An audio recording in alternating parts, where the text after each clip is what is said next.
교회 여러분, 오늘 저는 사귐이 있는 공동체라는 제목으로 하나님 말씀을 좀 나누려고 합니다. 인간이 어떤 존재인가 하는 이렇게 물을 때에 이 사회적 동물이라는 이야기를 많이 합니다. 이 홀로 살아가는 존재가 아니라 공동체 속에서 서로 영향력을 주고 받으면서 살아가는 존재라는 것을 강조하기 위해서 사회적 동물이라는 그런 이야기를 합니다. 예전에 영국 그 성공회 목사님이시고 유명한 시인이었던 존 던이라는 분은 그래서 우리를 이렇게 인간을 표현할 때 인간은 외딴 각각의 섬이 아니라 대륙의 한 부분이라고 그렇게 이야기한 적도 있었습니다. 그리고 성경은 인간이 공동체 속에서 살아가는 사회적인 그 존재인 이유를 우리를 지으신 하나님께서 관계 속에 계시는 분이시기 때문이라고, 그 본성이 이 관계 속에 계시는 분이시기 때문이라고 이렇게 이야기하고 있습니다. 하나님께서 인간을 만드실 때 하나님의 형상대로 지으셨는데, 그래서 이제 우리 가운데 이제 하나님을 닮은 부분이 있는데, 하나님께서 그 본성이 공동체적이시고 관계적이시기 때문에 우리도 공동체적일 수밖에 없는 것이라고 그렇게 이야기해 주고 있습니다. 여러분, 우리가 하나님에 대해서 이야기할 때 이 삼위일체에 대한 이야기를 많이 하지 않습니까? 이 삼위일체 교리가 참 말하기도 힘들고 설명하기도 어려운 그런 부분이 있습니다. 그런데 이 삼위일체라는 말은 이 성부, 성자, 성령 하나님께서 이 창조 이전부터 함께 계셨다는, 그 각각의 한 분 한 분이 함께 계셨다는, 그런 함께 존재하셨다는 의미가 있고, 특별히 이 안에는 온전한 사랑 안에서 이 성부, 성자, 성령 하나님이 하나로 이렇게 존재하시는 것이라는 그런 의미가 있습니다. 오늘날 신학자들이 그래서 하나님께서 사랑 가운데 하나로 계신다, 그런 이야기들을 많이 합니다. 오늘 말씀을 보면 사도 요한이 예수님에 대해서 말할 때에 아버지와 함께 계시다가 우리에게 나타나신 바 된 분이라고 그렇게 설명하고 있는데, 여기서 함께 계시다라는 이 표현은 단순히 예수님이 하나님과 같은 자리에 계셨다 이런 의미에 국한되어 있는 것이 아니고, 서로를 향해서 움직이고 대화하고 교제하면서 함께 존재하셨던 분이시라는 그런 의미가 거기에 담겨져 있습니다. 이처럼 하나님께서 관계적인 분이시기 때문에 하나님께서 인간을 창조하실 때 그 본성을 따라 인간을 사회적인 존재로 지으신 겁니다. 그래서 우리가 예수 믿고 구원을 받을 때는 각자 한 사람 한 사람이 하나님을 향한 믿음의 고백으로 구원받는 것이죠. 하지만 믿음의 삶을 살아갈 때는 교회라는 공동체 속에 속하여 살아가도록 이게 하나님이 그렇게 하셨습니다. 우리가 교회에 모일 때마다, 여러분, 우리는 누구와 교제를 나누면서 살아가야 하는 겁니까? 먼저 우리는 우리를 지으신 하나님과 교제를 나누면서 살아가야 됩니다. 우리를 지으시고 우리를 사랑하셔서 우리의 모든 죄를 위하여 자기 아들을 희생제물로 내어주신, 우리를 사랑하시는 하나님과 교제를 나누면서 살아가야 하는 겁니다. 사실 인간이 본래부터 하나님과 교제하도록 지음을 받은 존재입니다. 그런데 이 죄가 우리 가운데 찾아오고 또 하나님과 그 관계가 깨어지게 되면서 하나님과 교제하면서 누리는 기쁨과 복을 다 상실해버리고 말았습니다. 근데 하나님께서 우리들을 긍휼히 여겨주셔서 예수님을 우리에게 보내주시고 다시금 우리를 하나님의 자녀로 불러주신 겁니다. 그리고 하나님과 교제를 나누면서 살아가게 하신 것이죠. 그래서 오늘 말씀을 보면 우리의 사귐은 아버지와 그 아들 예수 그리스도와 함께 하는 것이라고 또 그렇게 말씀해 주고 있습니다. 그리고 우리의 교제가 아버지와 그리고 그 아들 예수 그리스도와 함께함이라는 것을 이렇게 알려주는 이유는 그 가운데 우리의 기쁨이 충만하게 하려고 하는 것이라고 그렇게 말씀해 주고 있습니다. 여러분, 우리가 처음에 하나님과 교제를 나누는 것을 시작하려고 하면 사실 참 어색한 점이 많습니다. 사람이 처음 만날 때도 그렇지 않습니까? 모르는 사람 처음 만나면 되게 어색하지요. 예수님께 관심이 무척 많았던 삭개오도 사실 멀찍이 예수님한테 가까이 가지도 못하고 남에 올라가서 그 예수님 쳐다보기만 했습니다. 우리들도 처음에 그렇지 않습니까? 처음에 하나님을 우리가 이렇게 생각하고 쳐다보는 거죠. 하지만 우리가 하나님을 바라보고 가까이 하고 또 하나님을 생각하고 그 말씀을 듣다 보면 우리가 하나님과 점점 가까워지기 시작하고 하나님과 교제를 나누게 됩니다. 그리고 이 교제 안에서 하나님이 주시는 지혜도 평강도 은혜도 우리가 누리면서 살아가게 되는 겁니다. 예배하는 중에 그동안 고민했던 문제가 깨달아지는 그런 은혜를 하나님이 주시기도 하고, 하나님 음성도 들려주시고, 또 어려운 일을 만났지만 이 하나님께서 마음의 평강을 주시는 겁니다. 하나님께서 우리와 함께 해주시는 거죠. 또 지혜도 주시고, 또 믿음이 생겨서 하나님과 더 깊은 교제로 나아가게끔 그렇게 하십니다. 이게 하나님과 교제한다는 것이 처음엔 참 어렵게만 느껴지는데, 우리가 이 관계를 쌓아가다 보면, 또 교제하는 시간을 늘려가다 보면, 기도의 시간을 이렇게 늘려가다 보면 하나님과 함께하는 시간이 내게 복이 되는 시간이구나, 이게 하나님께서 나를 회복시키고 내게 은혜 주시는 시간이구나 하는 것을 우리가 알아가게 됩니다. 그래서 이 성 어거스틴 같은 사람, 하나님을 만나서 그 마음의 깊은 갈등을 해결하고 마음의 평강을 회복했던 그 성 어거스틴 같은 사람은 하나님께 돌아와서 하나님 안에서 쉼을 누리기 전까지는 우리가 인간이 평안함을, 그 절대적인 평강을 누릴 수 없는 것이라고 그런 이야기를 했습니다. 그리고 이 나와 너를 지은 그 철학자 마틴 부버 같은 사람도 그런 이야기를 했어요.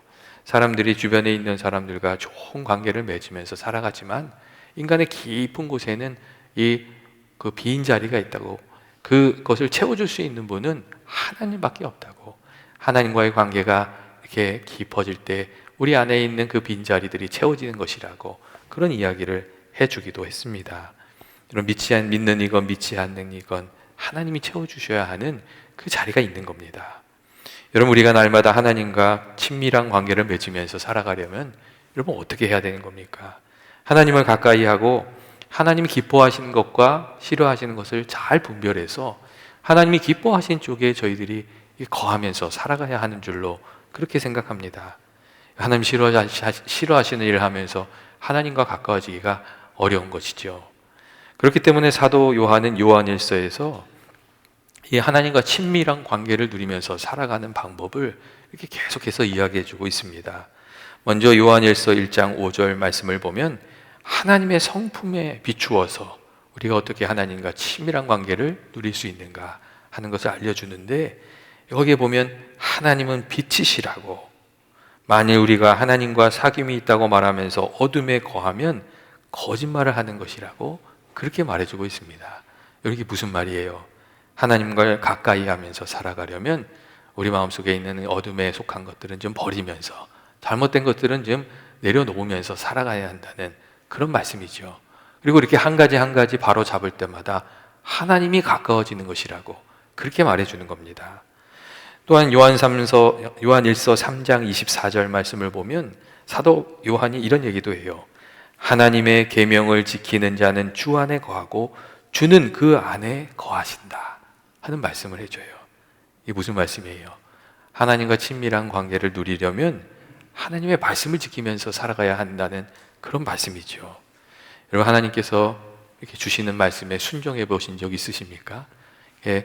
예배 드리다가 말씀을 읽다가 어떤 때는 길을 가다가 하나님께서 이렇게 이랬으면 좋겠다 하시는 이렇게 말씀을 주시는 때가 있잖아요. 근데 그런 때에 순종해 보신 적 있으세요? 그 말씀에 순종하면 하나님을 향해서 우리 영혼이 확 열려요. 그리고 하나님이 가까워지는 것을 우리가 알게 됩니다. 사실 우리가 이 하나님 말씀에 순종하면서 하나님과 가까워지는 것이거든요. 이 사도 요한이 그 얘기를 해주고 있는 것이죠. 그리고 요한에서 4장 7절 말씀을 보면 사도 요한이 이런 얘기도 해줍니다. 사랑하지 아니하는 자는 하나님을 알지 못하나니 이는 하나님은 사랑이시라고, 하나님이 사랑이시라고 그렇게 말씀해주고 계세요.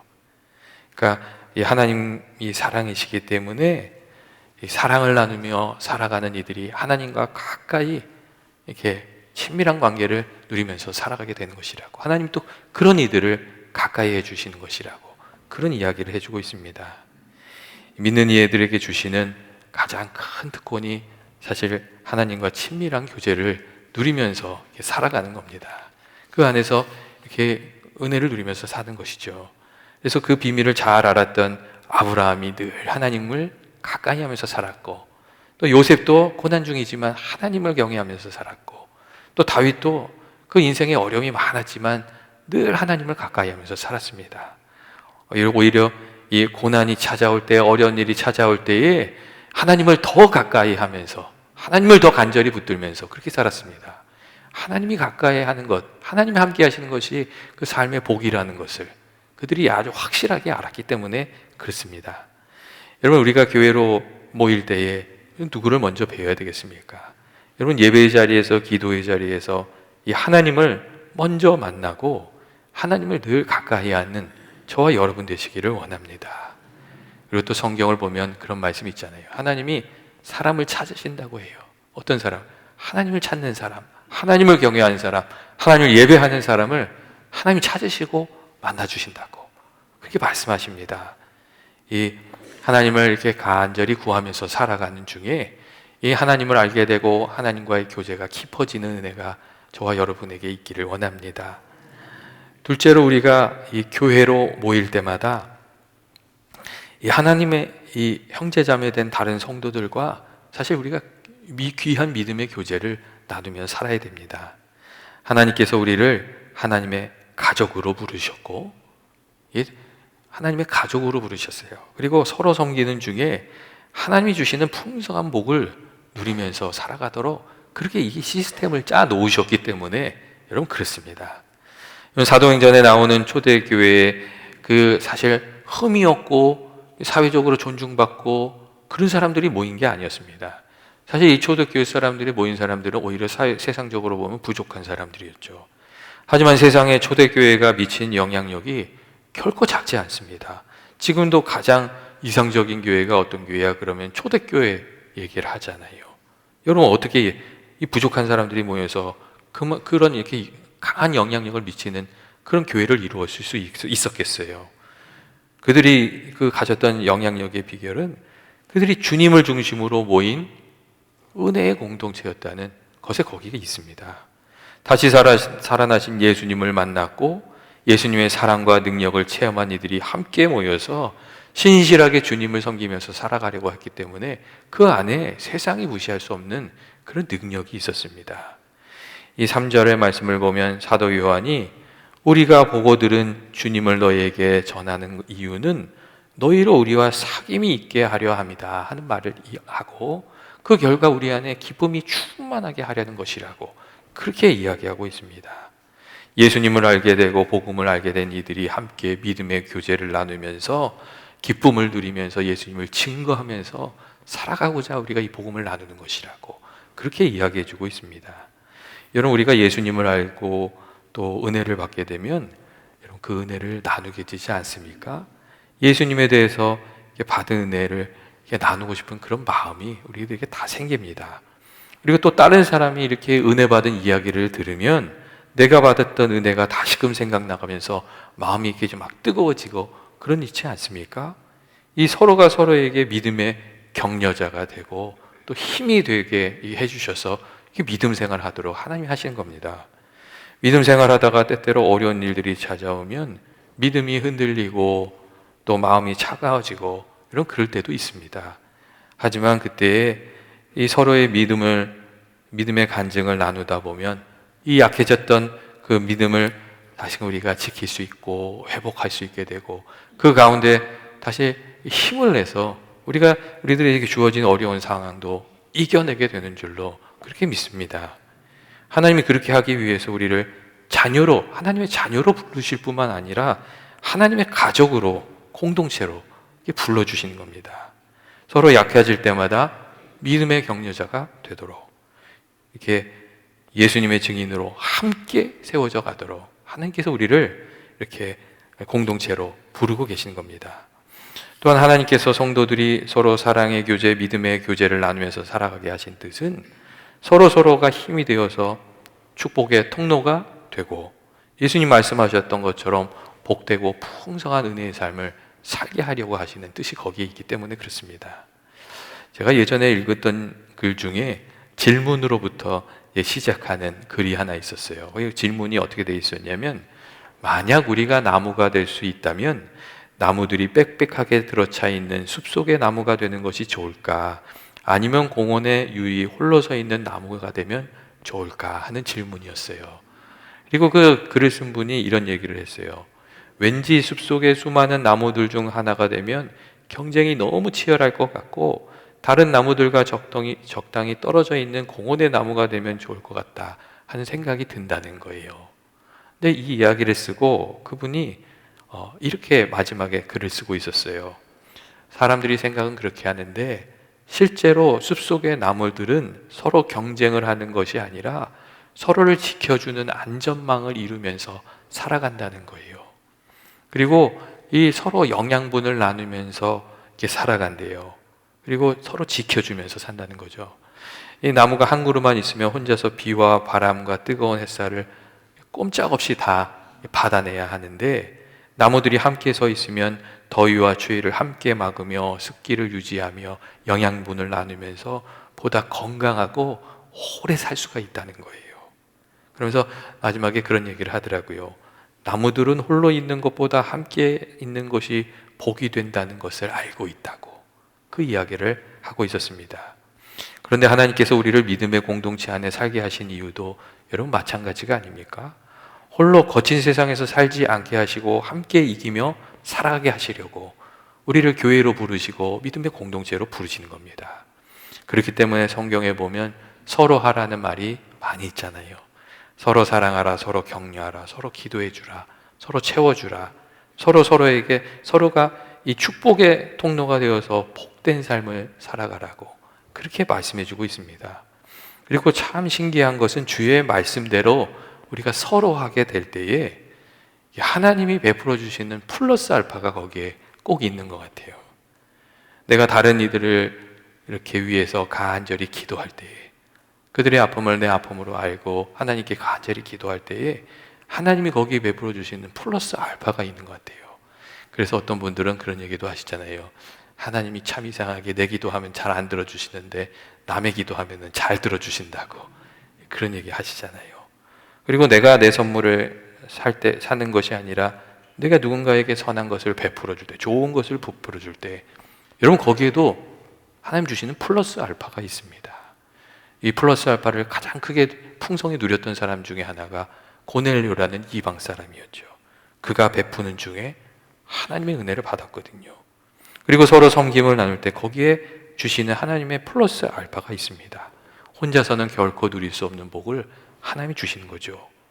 그래서 우리가 하나님 말씀대로 서로 할 때 예수님께서 말씀하신 대로 풍성한 삶을 우리가 살아가게 됩니다. 예전에 이 우체국에 어떤 할머니가 이렇게 긴 줄에 서서 이렇게 기다리고 계시더래요. 그래서 그 한 직원이 할머니한테 가서 물어본 거죠. 할머니 무슨 일이 있으세요? 무슨 도움이 필요하세요? 이렇게 물어봤대요. 그랬더니 할머니가 그냥 그러시더래요. 나 그냥 우표 2장 사려고 그래. 그렇게 얘기하시더래요. 그래서 거기 일하시는 직원이 할머니 이게 우표 사실 거면 여기 줄 이렇게 길게 쓰실 필요 없다고 저쪽에 기계 있는데 기계 가면 금방 사실 수 있다고 이제 그렇게 안내를 해준 거예요. 그랬더니 그 할머니가 씩 웃으시더니 나도 알고 있어 그러면서 그런데 저 기계는 카운터에 있는 아가씨처럼 나한테 잘 지내냐고 요새 허리 아프진 않냐고 우리 손자들 잘 지내냐고 물어보진 않잖아 그렇게 얘기를 하시더래요. 여러분 어떻게 생각하세요? 우리에게는 편리함도 좋고 실용적인 것도 좋지만 사실 사랑의 터치가 또 필요한 것이 아닙니까?